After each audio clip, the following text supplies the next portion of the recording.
25 లక్షలు ఇవ్వడం జరిగింది. ఎలా అనిపిస్తుంది మీకు? చాలా సంతోషకరమైన విషయం. ఇలా భారతదేశం కోసం, దేశ ప్రజల రక్షణ కోసం ఇలా ప్రాణాలు కోల్పోయినటువంటి మురళీ నాయక్ గారికి, వారి కుటుంబాన్ని ఆదుకోవడం జగన్మోహన్ రెడ్డి గారు చాలా సంతోషకరమైన విషయం. ఎందుకంటే చూసుకుంటే ఇక్కడ ఇలా కుటుంబంలో పెద్ద దిక్కినటువంటి మురళీ నాయక్ గారు వారు సంపాదించిన వారి కుటుంబం జీవనోపాధి నడిచే విధంగా ఉంది కాబట్టి, ఒక్కడే కుమారుడు కాబట్టి వారి ప్రాణాలు కోల్పోయి చాలా బాధాకరం. కాబట్టి జగన్మోహన్ రెడ్డి గారు 25 లక్షలు సహాయం చేయడం, అదేవిధంగా పలుమార్లు మనం చూసుకుంటే ఇక్కడ మొన్న చూసుకుంటే ఒక దగ్గర 2-3 చోట్ల ఏది అది టెంపుల్ ఉంది కదా, సింహాచలం టెంపుల్ దగ్గర ఉన్నటువంటి ప్రజలకు కూడా 2 లక్షలు ఇవ్వడము, తర్వాత అదే విధంగా మన రైతులకు కూడా డబ్బులు ఇవ్వడం చాలా సంతోషకరమైన విషయం. జగన్ గారు మీరు ఎప్పుడు కూడా నిరంతరం ప్రజల నుండి ప్రజాసేవ చేస్తూ ఉండాలని చెప్పి మనస్ఫూర్తి కోరుకుంటున్నా.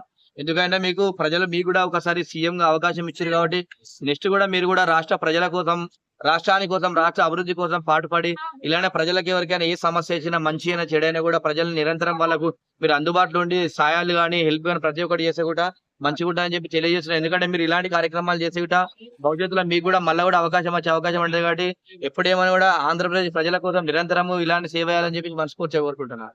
మొన్న జగన్ గారు నెక్స్ట్ సీఎం అవుతారు, నిరంతరం ప్రజలలో ఉంటే కంపల్సరీ సీఎం అవుతారండి. గతంలో చూసుకుంటే ప్రజల కోసం కొట్లాడిన వల్ల ప్రజలు ఒకసారి అవకాశం ఇచ్చారు. అవకాశం ఇచ్చినప్పటికీ కూడా వారు చేసేంత వరకు వారు చేసారు కాబట్టి మళ్ళీ కూడా ప్రజలలో ఉంటే కంపల్సరీ అవకాశం ఇస్తారు. ఎందుకు జగన్ ఇంత మంచి పనులు చేసినా కూడా జగన్ ఎందుకు ఇంతగా ట్రోల్ చేస్తున్నారు? ట్రోల్ చేస్తారండి. పని పాట పని వాళ్ళు పెట్టుకుంటా చేస్తారు. చేసినప్పటికీ కూడా రాజకీయాలు ఉన్నప్పుడు కొన్ని మంచి ఉంటాయి, కొంతమందికి సమాన న్యాయం ఎవరికి చేయకపోయినా కొంతమందికి న్యాయం జరుగుతుంది, కొంతమంది జరగదు. ఆ విధంగా ఉంటది. మొన్న పవన్ కళ్యాణ్, లోకేష్ వస్తే కూడా ఇంత క్రౌడ్ రాలేదు, కానీ ఈ రోజు జగన్ రావడం తోటి పబ్లిక్ చాలా ఎక్కువ వచ్చారు.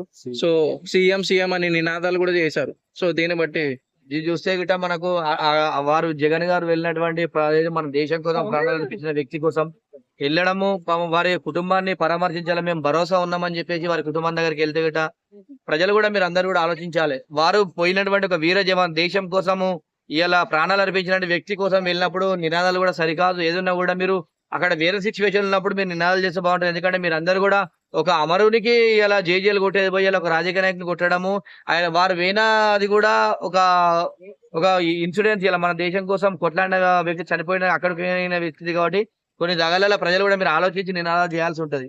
ఎందుకంటే మీరు సరే మీకు పార్టీ మీటింగ్ కానీ వ్యక్తిగతంగా వారు ఎక్కడ కనిపించినప్పుడు ఆ విధంగా నినాదాలు చేస్తే కూడా బాగుంటది. కాబట్టి మీరు ఎక్కడ ప్రజలు కూడా మీరు ఏం చేయాలి, ఇలా మురళీ నాయక్ కోసం మీరు అందరూ నినాదాలు పడితే బాగుంటుంది అని చెప్పి తెలియజేస్తున్నారు. ఎందుకంటే ప్రజలు కూడా ఆలోచన చేసుకోవాలి, ఎక్కడ ఏం జరుగుతుంది, ఎక్కడ వారు ఏ కార్యక్రమం వేరని చెప్పేసి ఆలోచన కూడా చేసుకోవాలని చెప్పి తెలియజేస్తున్నారు.